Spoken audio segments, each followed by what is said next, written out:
burned at the stake for witchcraft. She never did. A Lakota chief rode through the fire. The post was already up when I got there. Not a signpost, not a hitching rail. A pine trunk, stripped clean, driven into the earth at the center of Calvert's main street.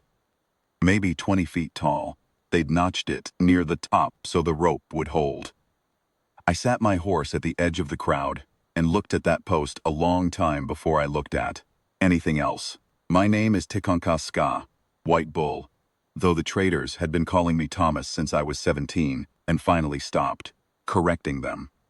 I was the headman of a band, camped 3 miles east of Calvert along the Powder River, 43 people who had stayed through a hard winter.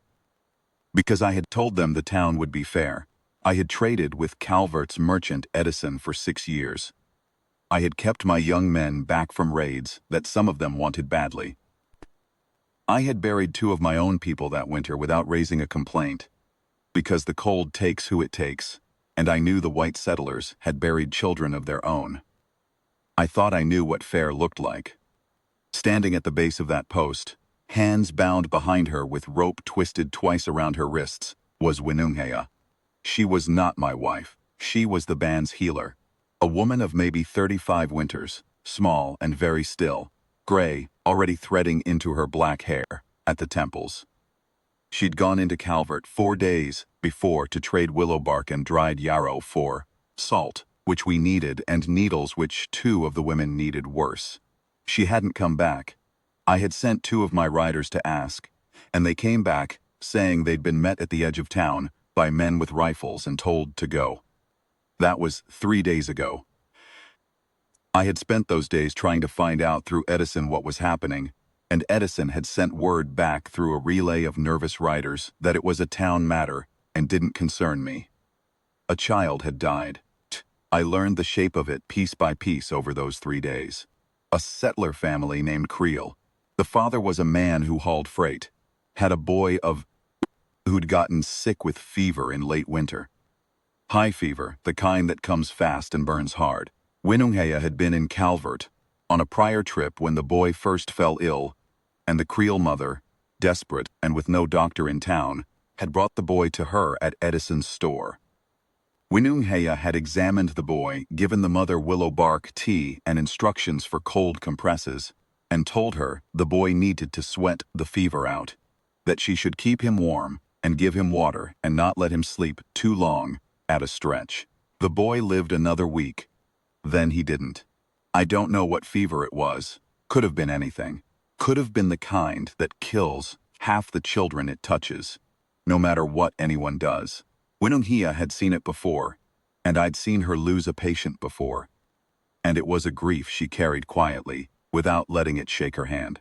What I know is that the Creel father, in his grief and his rage, went to the minister of Calvert's small church and said the Lakota woman had put something bad on his son. Said she'd whispered over the boy. Said she'd touched the boy's forehead and left marks that wouldn't wash off. Said that, in the last days of the boy's fever, the child had screamed in his sleep about a woman standing in the corner with fire in her hands. The minister believed him. Or maybe the minister saw his chance. I've thought about that for years since, which one it was. Could be both at once. They'd taken Winunghea from Edison's store on a Tuesday morning and locked her in the grain shed behind the livery. And there'd been a 3-day proceeding that they called a trial, and 2 men had stood up and said they'd seen her buying herbs that smelled like nothing Christian, and the Creel father wept on the stand. And the minister spoke about the book of Exodus, and what it said about those who practiced witchcraft, and at the end of it they decided she would hang. Then someone, I never learned who, said hanging was too good for a witch, and the minister said nothing to stop it, and they decided it on the post. I arrived on the morning they'd set for it. 43 people in my camp. I had 22 men capable of fighting, of which maybe 14 had rifles, and the rest had knives and bows.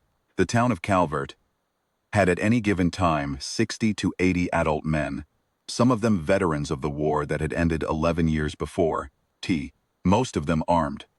There was a territorial marshal's office 2 days' ride south, staffed by two men who had never, in my knowledge of them, sided with a Lakota against a white settler in any matter.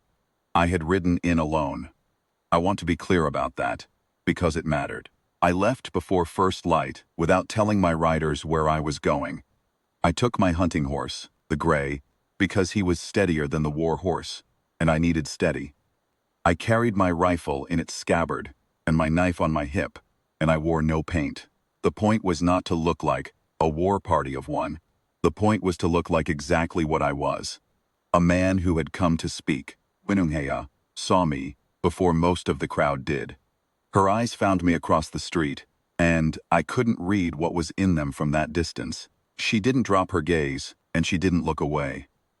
That was her, always. Whatever was coming, she looked at it. I walked the gray through the edge of the crowd, and people gave way, not because they wanted to, but because a horse makes you give way whether you want to or not. I stopped maybe 15 feet from the post, and I looked at the men closest to it.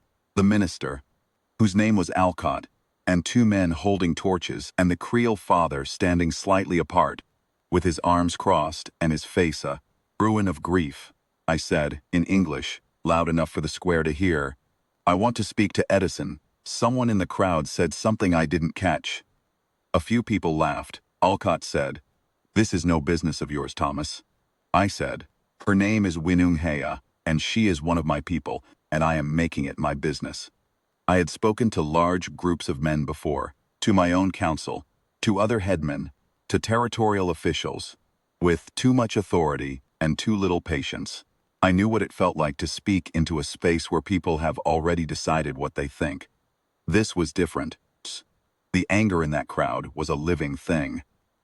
I could feel it from the back of my horse, the way you can feel a change in weather on your skin, something electrical and close.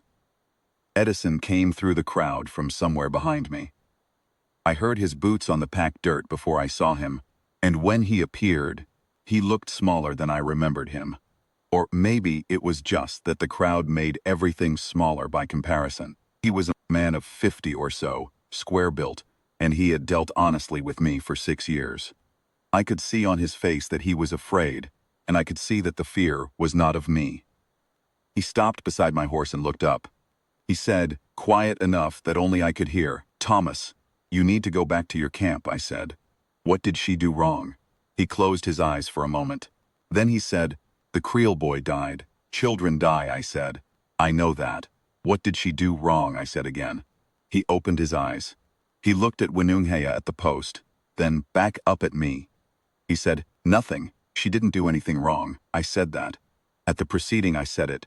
They didn't care. I sat with that for a moment. Edison, who had stood up in the proceeding and said it, and been ignored, still standing there in the street, because he didn't know what else to do. There was something in his face that was almost like shame, though I didn't think it was fully his shame to carry. I said, "Then you'll say it again now." To the square. He looked at me a long time. The torchbearers were getting restless. I could see them shifting. Could see Alcott watching me with something between contempt and a kind of wary calculation. Edison said, "If I do, they're going to light the fire anyway." "Maybe," I said, "say it anyway." I don't know why he did. He was a practical man, and this was not a practical thing. But he turned to the square, and he raised his voice, and he said, "I told you all 3 days ago, and I'll say it once more." I was present when Winunghea examined the Creole boy, and what she gave him was willow bark and instructions for a compress. That is all. There was no witchcraft. He paused. "I say she should be released." The noise that went through the crowd was not applause. Alcott said, "Edison, you were overruled once and you're being overruled again." He nodded at the men with the torches. And here is where I made the only calculation that mattered. I did not reach for my rifle. I thought about it. I want to say I didn't, but I did. One breath. 20 men behind me who weren't there, and a crowd of 60 that was. And even if I put Alcott down, the torchbearers would light the pile before anyone could stop them. What I did instead was ride forward. Not fast. A walk. The gray and I moved toward the post at the same deliberate pace I'd have used to ride into my own camp. steady and known, like we'd done this before, and there was nothing to it. I heard the crowd react, some pulling back, some pushing forward, one woman screaming something, and I heard Alcott say stop, and I didn't stop. The torchbearers were between me and the post. They held their ground for about 3 seconds, which is longer than you'd think. Then one of them stepped aside, and the other followed, because a horse is a horse, and we came to the post. I got down from the gray while he was still moving, an old habit from younger days, and I put myself between Winunghea and the piled wood at the bips of the post. My back was to her. I could feel the nearness of her. She was close enough that I could hear her breathing, which was controlled and even, which said everything about who she was. I did not draw my rifle. I stood there in the open space in front of the post, and I looked at Alcott. He was a man who relied on other men doing what he expected. When something didn't follow the expected path, he went still, like an animal working out whether to run. He went still now, I said, into the silence that had come down over the square. My name is Tahatkonka Ska. I am the headman of the band camped on the Powder River. We have traded with Calvert for 6 years without trouble. I have kept my young men from raiding when others did not. When your settlers came through our territory last spring, I gave them safe passage and put 2 of my riders with them as guides. When your livestock strayed onto our hunting ground twice this past fall, I had it returned without damage both times. I paused. The square was very quiet. Calvert was a small enough town that most people there knew those things, or knew someone who did. This woman, I said, is a healer. She has doctored settlers as well as my own people, and she has never harmed anyone in the practice of her medicine. She did not harm the Creole boy. She could not have stopped what the fever did to him. No one could. I let that sit for a moment. Then I said, I am not moving. Alcott looked at his torchbearers. He looked at the crowd behind me. He looked at the Creole father, who was staring at me with a face I didn't know how to read. Not rage anymore. Something more complicated than rage. Some grief that had been waiting under the rage for something to land on. Alcott said, You are interfering with the judgment of this community. I am, I said. We could shoot you where you stand. You could, I said. Then, you could explain to the territorial marshal why you shot an unarmed Lakota headman in the middle of your own street, and you could wait and see what comes of it. The Army has been looking for reasons to shut down civilian proceedings in this territory. I'd give them a fine one. I didn't know that was true. I thought it was probably true. Alcott didn't know either, and I had said it in front of 60 people who would all be asked about it later. Alcott's jaw worked. He looked again at the torchbearers, then at the crowd, and I saw the moment. He decided that the numbers were not with him the way he'd believed they were. Some of the men in the crowd had gone quiet in a different way, a reconsidering kind of quiet, not the angry kind. A few had stepped back. Grief and fury are easy. Murder in the open daylight with witnesses who'll go home and think about it is harder. He said, This isn't finished. He said, Today it is. There was a long beat. Then Alcott turned and walked away, and his torchbearers followed him, and the crowd began to slowly break apart. I waited until enough of them had gone that I felt sure it was done. Then I turned around. Winunghea was watching me. Her wrists were still bound, and she was standing straight with her back against that pine post, and her face was the same face she always had, composed, watching, reading the situation she was in. But there was something around her eyes, not tears. Something that comes before tears and decides not to become them. I cut the rope at her wrists with my knife. She rubbed her wrists once, a brief functional gesture, and then she looked at her hands for a moment, like she was checking whether they still worked. They did. She was practical, Winunghea. It was one of the things I had come to understand about her. Over the years she'd traveled with the band. That she took inventory of what was and then moved from there without much wasted feeling. She said, in Lakota, You came alone. Yes, I said. That was stupid, she said. Yes, I said. She was quiet for a moment. Then she said they would have lit it. In another 2 minutes they would have. I know, I said. She looked at me. Really looked. The way she looked at someone she was examining, that reading look she had, taking in more than what was visible on the surface. I held it. She said, "Why alone? You could have brought men." "If I'd brought men," I said, "this ends in blood, or it ends in Calvert burning. And either way, the army rides to our camp, and none of us are on the Powder River in the spring." She nodded slowly. She understood that kind of calculation. Then she said, in a voice that was not loud and did not need to be, "I thought about you, in the shed. I thought you would come, if you found out in time." She paused. I thought, he will find a way that doesn't get anyone killed. He always finds a way. I didn't say anything. She reached out and put her hand on my arm. Not grabbing, not dramatic. Just placed it there, the flat of her palm against my forearm, and held it for a moment. "The way you might hold something you wanted to make sure was real," she said. I was right. That was it. That was all she said about it. I got the gray, and we walked out of Calvert together, her beside my horse. Tick. Not because she needed the help walking, but because the gray was between her and the remaining people on the street, and that was the practical use of a horse. When we cleared the edge of town and the road opened out east toward the river, I got up into the saddle, and she took my hand and I pulled her up behind me. She sat behind me on the gray, and we rode east. She didn't lean on me. She sat straight and kept her own balance, the way a rider does.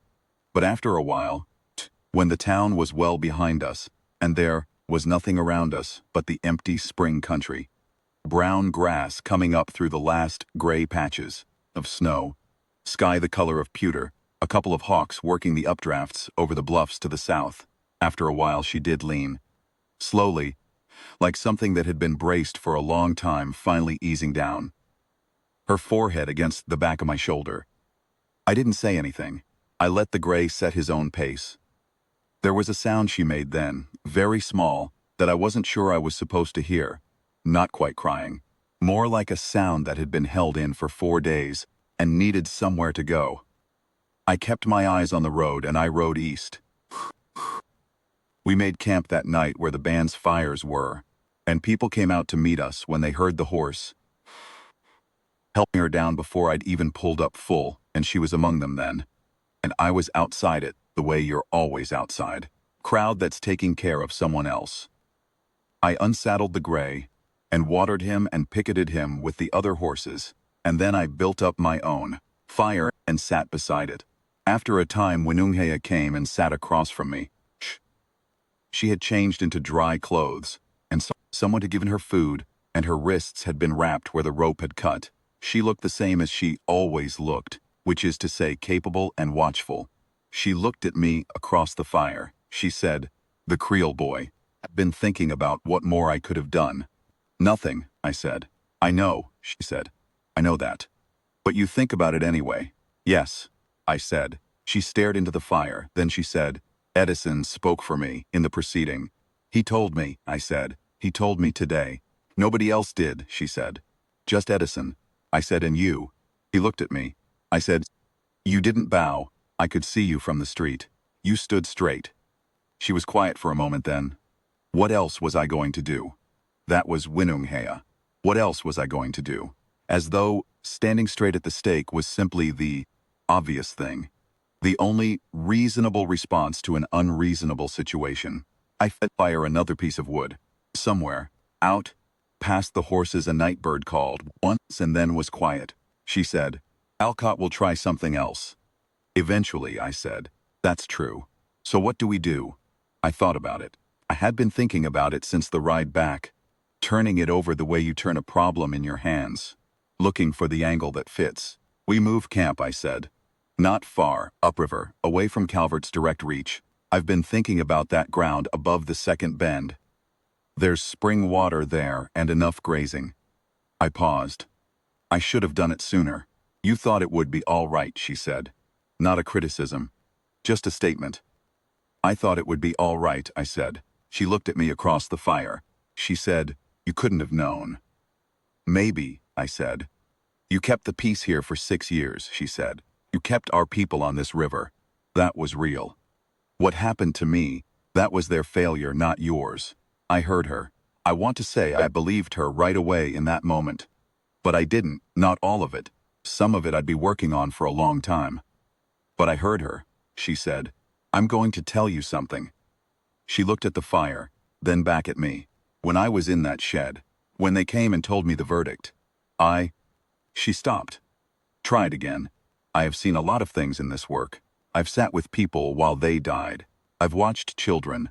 I know what the end of a thing looks like. She paused. In that shed, I thought, if White Bull comes, there is a chance. If he doesn't, there isn't. She met my eyes. You were the only one I thought of. I held that, she said. I want you to know that. The fire moved between us. Out in the dark, the horses shifted, and the picket rope creaked and went quiet. I said, I want you to know, in the town today, before I rode forward, there was one moment where I didn't know if I could get you out. I kept my voice level because it was the truth, and the truth didn't need decoration. One moment where the numbers were wrong, and I didn't know what came next. And then I moved anyway. I know, she said. Didn't have known that, I said. You were at the post. I know because I know you, she said simply. We looked at each other across the fire. After a while, she got up and moved around to my side and sat beside me, close. Her arm touching mine. She didn't look at me again. She looked at the fire. After a moment, I felt her lean against my side. And this time, she didn't straighten again. I looked at the fire too. We didn't talk for a long time. There was nothing else that needed saying just then. The camp was quiet around us, the horses at rest, the spring night cold and clear, the river sound moving steady under everything. She said, eventually, still looking at the fire, "Tomorrow you'll speak to the council about moving upriver." Yes, I said. Good, she said. That was all. I don't know exactly when I knew that what I felt for Winnunghea was the kind of feeling that changes the shape of a life. It wasn't that night, though that night I felt the warmth of her against my side and the way the fire burned, and the river ran, and everything held still. It might have been the morning, 2 weeks later, when I watched her show one of the young mothers how to prepare a poultice, and noticed the patience in hands and the quality of her attention. It might have been the afternoon she sat across from me and told me what was wrong with a plan I had. Shh. Without softening it, just told me clearly, the way someone tells you something important because you're someone who can use it. I had been a chief for 11 years at that point. I had fought in a war I was too young for, lost men I wasn't ready to lose, made decisions that were wrong, and decisions that were right, and lived with both of them. My wife of 7 years had died 4 winters prior of the same fever that took the Creole boy, and I had gone hard afterward in a way I didn't have a word for. Not bitter exactly, not angry, just closed. Like a place that had been cleared of something and not yet grown back over. I don't know how to say it better than that. She grew me back over. Not on purpose. Not tenderly, with any of the soft words I've heard men use when they talk about this. She just kept being who she was, and I kept watching, and somewhere in there the closed place opened. The first time I told her I wanted her beside me, as my wife, she looked at me for a long moment and then she said, "I know." Not like she was being proud about it. Like it was information she'd been sitting with for a while. Then she said, "Yes," and that was that. We moved to the ground above the second bend, and it was good ground. We were there two seasons before Alcott left Calvert. Went back east. Someone said, though I don't know why, and I didn't go looking for the answer. Edison we continued to trade with for another 8 years until he died of old age, which was a good death, and the right one for a man like that. The Creole father never spoke to us again, but he also never troubled us. And grief takes different people in different directions, and I have no particular judgment of him. The band grew over the years. We lost people too, to weather, to age, 2 bad encounters with men who wanted the land we were on and thought they could take it. We held. I'm not going to say it was easy or clean, 'cause it wasn't. Holding is never easy or clean. But we held, and Winnunghea, I'll say it this way, I've been the man who rode into Calvert that morning. I've been called many things in that time. Some that honored me, and some that didn't. I've made peace agreements that held, and some that didn't. I've had to make decisions I couldn't tell anyone about until it was over. 'Cause if I'd told anyone before, the uncertainty would have spread, and we couldn't afford uncertainty. The one constant in all of it was her. Not because she was gentle with me, though she could be. Not because she made things easier, though sometimes she did. Shh. Because she was honest with me when others weren't, and she held ground when I needed ground to stand on. And she chose this life beside me freely and with full knowledge of what it was. She knew exactly who and what I was, and she stayed. A man in my position. There are not many people who see you plain, who don't see the office or the symbol or the record, just the man underneath it. She saw the man. That's the thing, if I'm trying to say it true. That's the thing that stayed with me through all of it. I'm an old man now. My knees are bad. The gray is long gone. The river we camped on has different people along it now. And the world is different in ways. I could not have imagined sitting beside a fire on the Powder River with a young healer leaning against my side. I still know what I know. I know what it is to stand between someone and an unjust thing and not move. I know what it is to do that calculation and come out the other side of it and still stand. I know what it is to have a woman put her hand on your arm and say, simply, "Shh, I thought you would come," and to understand that you were someone worth thinking of. Some men go their whole lives without that.